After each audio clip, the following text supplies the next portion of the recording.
এইসব বাসি ভাত রেখে ভালো ভাত নিয়ে ভালো কিছু খাইতে পারিস না?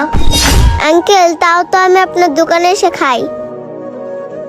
আপনি যদি আমার জায়গায় থাকতেন, আপনি ভাত খাইতেন না, মাটি চাবায় খাইতেন। তোমার মায়ের প্রতি তোমার ভালোবাসা দেখে আজকে আমার মনটা অনেক ভরে গেছে। এই নাও মামুনি, টাকাগুলো তুমি রাখো। আঙ্কেল, হ্যাঁ, কি হয়েছে? দাঁড়াও, আসতেছি।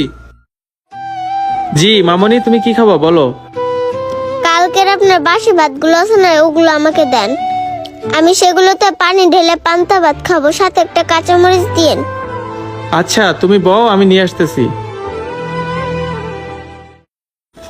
এই নাও তোমার বাসি ভাত আর কাঁচামরিচ। ভাতের ভিতর পানি ঢেলে পান্তা ভাত করে নি, শুকনো ভাত তো গলা দিয়ে নামতেই চায় না। আঙ্কেল, একটা পেঁয়াজও দিয়েন। আচ্ছা ঠিক আছে, আনতেছি। এই ল পিয়াস। কাঁচামরিচ আর পেঁয়াজ দিয়ে তাড়াতাড়ি করে ভাতটা খেয়ে মার জন্য বড় ওষুধ কিনে নিয়ে যেতে হবে। এই নবাবজাদি, আইসোস বাসি ভাত খাইতে? বাসি ভাতের সাথে আবার 300 টাকা কেজির পেঁয়াজ চাস? পেঁয়াজ রাখ, পেঁয়াজ রেখে শুধু মরিচ দিয়ে ভাত খেয়ে যা। একটা পেঁয়াজের জন্য আঙ্কেল এরকম ব্যবহার করতেছে? এই সোহাগ, তুই জানিস না আমাদের হোটেলে যারা গরুর মাংস দিয়ে ভাত খায় শুধুমাত্র তাদেরকে পেঁয়াজ দেওয়া হয়? খাইতে আসছে বাসি ভাত 10 টাকা, তার সাথে আবার 300 টাকা কেজি দামের পেঁয়াজ মারাস। এই সোহাগ, এখনই ওর প্লেট থেকে পেঁয়াজগুলো উঠাই নিয়ে যা। ওই বেটা, চারও কেন? এখনই পেঁয়াজগুলো উঠাই নিয়ে যা। ঠিক আছে মহাজন, এই পেঁয়াজটা দে। কিরে মাইয়া, যেখানে কাজ করস মনে হয় তো ওইখানে ভালোই বেতন দেয়, কিন্তু প্রত্যেকদিন তো তুই আমার হোটেলে এসে বাসি ভাত খাস আর কাঁচামরিচ চাবাস। ঘটনা কি? এইসব বাসি ভাত রেখে ভালো ভাত নিয়ে ভালো কিছু খাইতে পারিস না? আঙ্কেল, তাও তো আমি আপনার দোকানে এসে খাই। আপনি যদি আমার জায়গায় থাকতেন, আপনি ভাত খাইতেন না, মাটি চাবায় খাইতেন। আরে আজব ব্যাপার তো, মেয়েটা এই ধরনের কথা বললো কেন? না, বিষয়টা আমার জানতেই হবে, কেন এই ধরনের কথা বললো।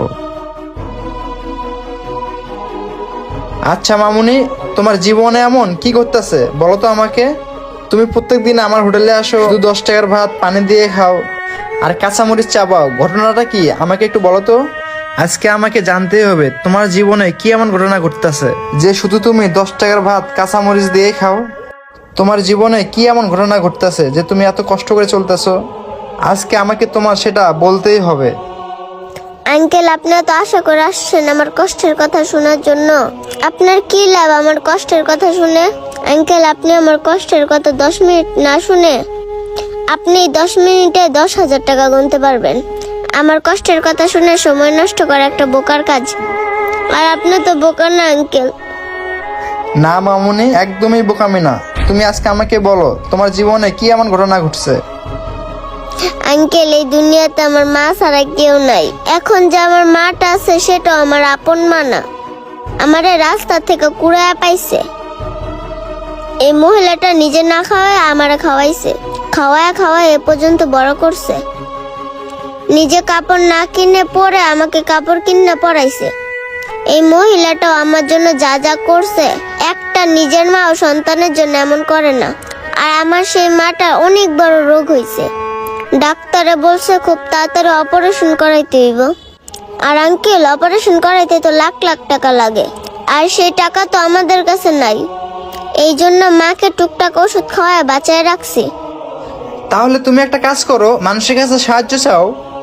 আঙ্কেল, আপনি কি বলতেছেন? এই দুনিয়াতে কি কেউ কাউরে সাহায্য করে? আঙ্কেল, আপনি বলেন, গত 4 মাস ধরে আপনার হোটেলে আসছে পান্তা ভাত খাইতেছি। আপনিই তো বিরক্ত হয়ে গেছেন। আপনি কি একটা বারও আমার পাতে তরকারি উঠাই দিছিলেন? আপনি তো একটু আগেও সামান্য একটা পেঁয়াজের জন্য কিরকম খারাপ ব্যবহার করছেন। হ্যাঁ রে মামুনি, তুমি ঠিকই বলছো। এই দুনিয়ার মানুষ কেউ কাউকে সাহায্য করতে চায় না। আমরা সবাই সবার স্বার্থটাই যেন বুঝি। আঙ্কেল, এই জন্যই তো আমি কারো কাছে সাহায্য চাই না। এই 2-1 পয়সা যাই কামাই তা দিয়ে মাকে ওষুধ কিনে খাওয়াই। আচ্ছা, তুমি যাকে এত কষ্ট করে ওষুধ কিনে খাও নিজে না খায়া, কিন্তু ওই মহিলা তো তোমার আপন মা না। কিন্তু তুমি চাইলে তাকে তো ছেড়ে যেতে পারো, চলে যাও তাকে ছাইরা। তার কাছ থেকে তুমি চলে গিয়ে তোমার নিজের মতো করে তুমি বাঁচো। আঙ্কেল, আমিও তো তার আপন মাইয়া না। আঙ্কেল সে আমাকে রাস্তা থেকে উঠাই না খাওয়াইছে, পড়াইছে, আবার এত বড়ও করছে। আমার শরীরে চামড়া দিয়ে জুতা বানিয়ে দিলেও তার ঋণ শোধ করতে পারবো না। আচ্ছা মামুনি, প্রতি মাসে তোমার মায়ের কত টাকার ওষুধ লাগে? এই ধরেন নিম্ন 4 থেকে 5,000 টাকার ওষুধ। 4 থেকে 5,000 টাকা? আচ্ছা ঠিক আছে মামুনি, তুমি একটা কাজ করো, আজকের পর থেকে তুমি আমার হোটেলে আসবা, আইসা ফ্রি খাবা। যখন যেটা দিয়ে ভাত খাইতে মন চায় সেটা দিয়ে খাবা, কোনো সংকোচ করবা না।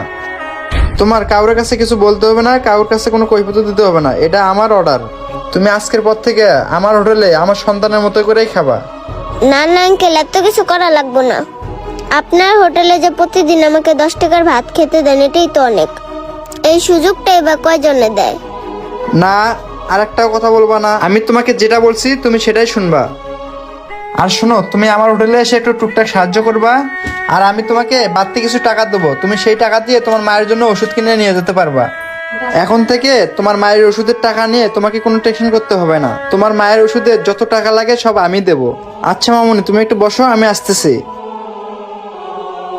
ক্যাশে তো বাজারের জন্য টাকা রাখছিলাম, এই টাকাগুলো ওই মেয়েটাকে নিয়ে যা দিয়ে দেই। এই টাকাগুলো দিয়ে ওর মাকে একটা ভালো ডাক্তার দেখাতে পারবে।